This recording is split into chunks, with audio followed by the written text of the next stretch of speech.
منبر ذکر پر تشریف فرما مناظر اہل سنت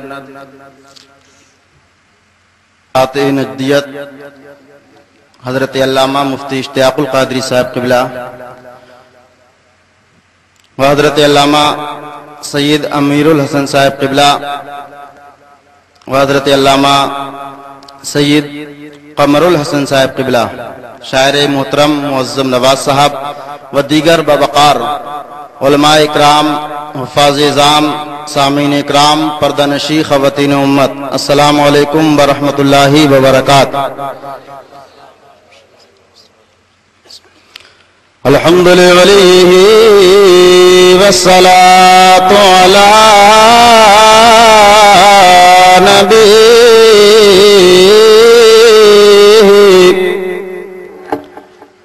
وعلى آله وصحابه أجمعين، أما بعد فأعوذ بالله من الشيطان الرجيم،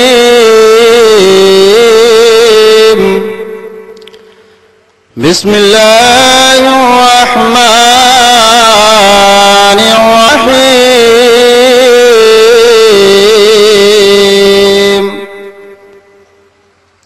وما هو على الغيب بضنين، صدق الله العظيم۔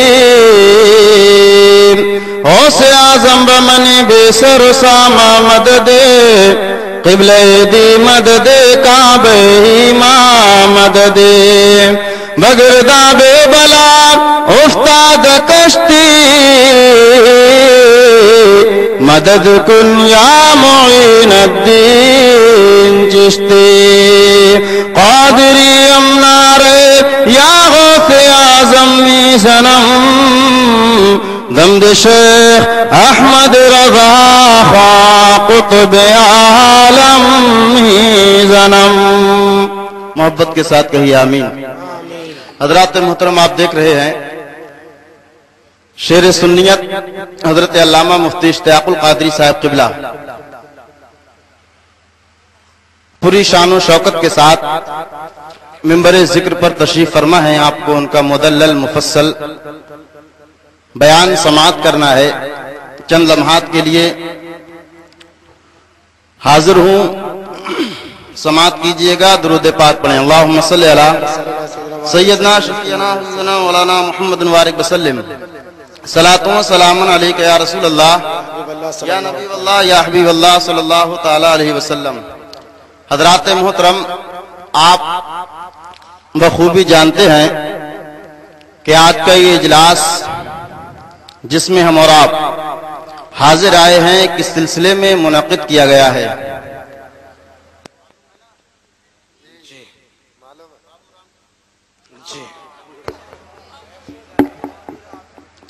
تو حضرات محترم، ابھی کچھ روز پہلے ایک چہار دیواری کے اندر جلسے کا اہتمام و انصرام و انتظام کیا گیا، جس میں جس کے دل میں جو آیا اس نے وہ ہمیں کہا اور نبی پاک صلی اللہ تعالی علیہ وسلم کو کہا۔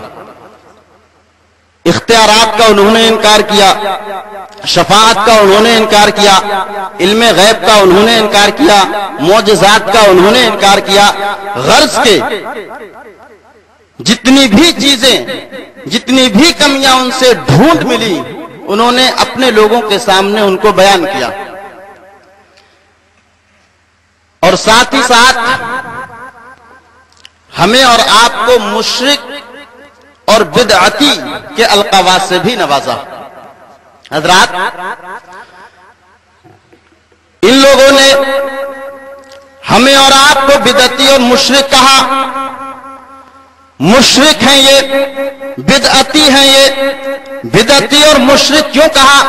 اس لیے کہ حدیث پاک انہوں نے پیش کی کہ اللہ کے رسول صلی اللہ تعالی علیہ وسلم ارشاد فرماتے ہیں کل بدعت دلالہ، کہ ہر بدعت دلالت ہے یہ جشن عید میلاد النبی منا رہے ہیں، یہ بدعت، یہ نبی پاک صلی اللہ تعالی علیہ وسلم کے تعلق سے عجیب و غریب خیالات عجیب و غریب معاملات کو اپنے آپ میں ظاہر کیا کرتے ہیں، یہ بدعت ہے۔ حضرات محترم، ہر چیز کا حوالہ مانگا تھا، انہوں نے کہا یہ دکھاؤ بخاری شریف میں، اس کو دکھاؤ ترمذی شریف میں، اس کو دکھاؤ ابن ماجہ شریف میں، اس کو دکھاؤ نسائی شریف میں، اس کو دکھاؤ ابو داؤد شریف میں۔ حضرات محترم، اب میں آپ لوگوں سے یہ کہنا چاہتا ہوں، میری آواز ان کے کانوں تک بھی پہنچ رہی ہوگی اور وہ سن بھی رہے ہوں گے، اللہ اکبر۔ اور ہر چیز کا حوالہ بخاری سے مانگا، ہر چیز کا حوالہ ترمذی سے مانگا، ہر چیز کا حوالہ ابو داؤد سے مانگا۔ حضرات محترم، تمہیں ترمذی شریف کا نام لینے کا حق نہیں ہے، تمہیں بخاری کا نام لینے کا حق نہیں ہے، تمہیں نسائی کے نام لینے کا حق نہیں ہے،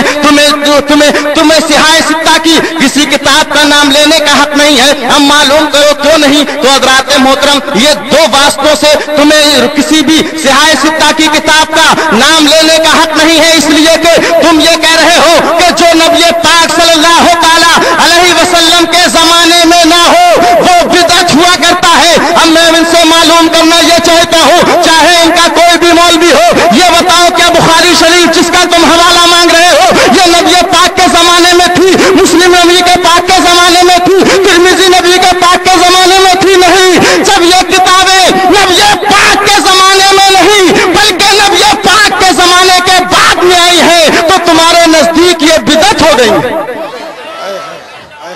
تو تم حوالہ کیوں مانگتے ہو؟ یہ قرآن عظیم جو آج تمہاری مسجدوں میں موجود ہے، تمہارے گھروں میں موجود ہے، جس کو تم پڑھ رہے ہو، بتاؤ یہ نبی پاک صلی اللہ تعالی علیہ وسلم کے زمانے میں اسی شکل و صورت کے ساتھ میں موجود تھا؟ جواب ملے گا نہیں، یہ ہمارے نبی پاک صلی اللہ تعالی علیہ وسلم کے زمانے میں موجود نہیں تھا، بلکہ حضرت عثمان غنی رضی اللہ تعالی عنہ کے دور میں اس نبی پاک اس قرآن عظیم کو مکمل کیا گیا ہے اس شکل و صورت کے ساتھ میں۔ تو قرآن عظیم صلی اللہ تعالی علیہ وسلم کے زمانے میں اس شکل و صورت کے ساتھ میں نہیں تھا، تو گویا کہ اب تم قرآن عظیم کو ڈھونڈ کر لاؤ جو نبی پاک کے زمانے میں تھا۔ تو نبی پاک کے زمانے میں قرآن عظیم کبھی کسی کے کاغذ میں لکھا ہوا ہے؟ اللہ اکبر، طرح طرح سے لوگ نبی پاک کے زمانے میں قرآن عظیم کو محفوظ کیے ہوئے تھے، تو وہی قرآن عظیم لے کر آؤ۔ حضرات، اس واسطے سے بھی تمہیں صحاح ستہ کی کتابوں کا حوالہ مانگنے نہیں چاہیے، اور دوسرا واسطہ یہ کہ تم ہو غیر مقلد۔ حضرت امام بخاری ہے مقلد، حضرت امام ترمذی ہے مقلد، حضرت امام مسلم ہے مقلد، حضرت ابو داؤد، حضرت مصنف ابو داؤد ہے مقلد۔ تو جب یہ تمام صحاح ستہ کے مصنفین مقلد ہیں اور تم غیر مقلد ہو تو تمہیں ان کتابوں کا نام لینے کا کوئی حق نہیں پہنچتا۔ بے شک، سبحان اللہ، سبحان اللہ۔ حضرات، انہوں نے ہمیں اور آپ کو مشرک کہا کہ عید میلاد النبی مناتے ہیں، صحابہ نے نہیں منائی، تبع تابعین نے نہیں منائی، ان لوگوں نے نہیں منائی، تو یہ منا رہے ہیں، یہ بدعتی کام کر رہے ہیں، لہذا یہ مشرک۔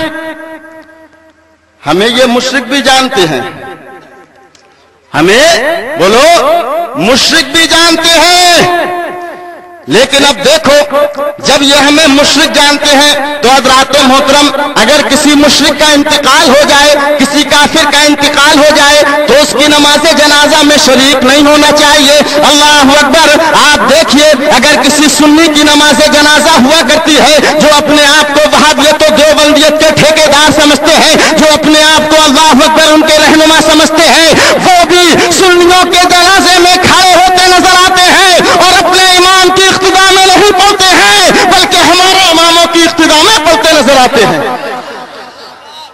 روکو کہ تم سنیوں کے نماز جنازہ میں نہیں جاؤ، لیکن عوام نہیں ان کے مولوی نظر آتے ہیں۔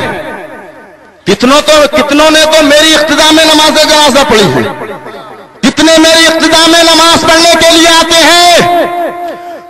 ہمارا دین مضبوطی کے ساتھ قائم و دائم ہے، ہمارے دین کے جتنے اصول ہیں، تمام کے تمام دین کے اصول پختہ ہیں۔ اللہ اکبر۔ ہم نہیں کہتے کہ ان کے اماموں کے پیچھے نماز پڑھنا جائز ہے، بلکہ آپ یہاں کسی امام سے پوچھ لیجئے، یہاں سے باہر چلے جائیں وہاں کسی سے پوچھئے، ہر ایک کا یہی فتویٰ ہوگا، کسی بھی وہابی دیوبندی امام کے پیچھے نماز پڑھنا جائز نہیں۔ لیکن تم دیکھو ہمارے ائمہ کے پیچھے نماز پڑھتے نظر آتے ہو، ہمیں مشرک بھی کہو اور ہمارے پیچھے اللہ اکبر بھی کہو۔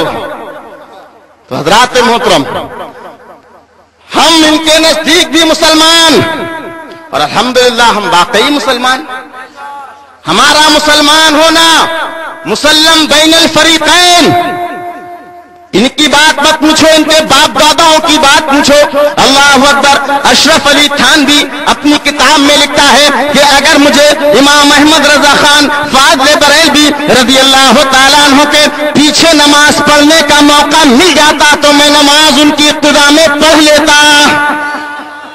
کون کہہ رہا ہے؟ تمہارے باپ دادا کہہ رہے ہیں، اشرف علی تھانوی۔ اور دیوبند سے ایک فتاوی چھپتا ہے، فتاوی دیوبند، اس کے اندر ایک سوال کیا گیا۔ کس سے سوال کیا جا رہا ہے؟ دیوبند کے مفتی سے سوال کیا جا رہا ہے۔ اے دیوبند کے مفتی صاحب، یہ بیان فرمائیے، امام احمد رضا خان فاضل بریلوی رضی اللہ تعالیٰ عنہ کا ماننے والا ہے، کیا اس کی لڑکی سے کسی وہابی دیوبندی کا رشتہ جائز ہے یا نہیں؟ یہ سوال کیا گیا تو دیوبندی مفتی نے جواب دیا تھا، بلا شک بلا شبہ اس سے نکاح کرنا جائز ہے، اس لیے کہ وہ بھی مسلمان ہے۔ تم نے مسلمان ہمیں مانا، تمہارے باپ داداؤں نے مانا، لیکن الحمدللہ اہل سنت والجماعت کا جو فتویٰ کل تھا وہی فتویٰ آج بھی ہے کہ تمام کے تمام گمراہ مسلمان ہرگز نہیں ہیں۔ حضرات محترم، بڑی چیخ چیخ کر کہا گیا، بڑی چیخ چیخ کر اس بات کا اعلان کیا گیا کہ نبی پاک صلی اللہ تعالی علیہ وسلم جب اپنی شفاعت نہیں کر سکتے تو وہ کسی غیر کی شفاعت کیا کریں گے؟ کہو معاذ اللہ۔ یہ کتاب ہے جو دیوبند ہی سے چھپتی ہے، جو یہ کتاب عرب سے چھپا کرتی ہے۔ حج و عمرہ کے موقع پر لوگ یہ کتاب بانٹا کرتے ہیں۔ حضرات، تو اس کتاب کے اندر آپ دیکھیں تو اس میں لکھا گیا ایمان سے خارج کرنے والی باتیں، تو ان باتوں میں لکھا کہ جو نبی پاک صلی اللہ تعالی علیہ وسلم کو یا اللہ رب العزت کے سامنے کسی کو اپنا سفارشی مان لے، اپنا شفاعت کرنے والا مان لے تو وہ اسلام سے خارج ہو گیا، اس میں لکھا ہے۔ اور دیکھیں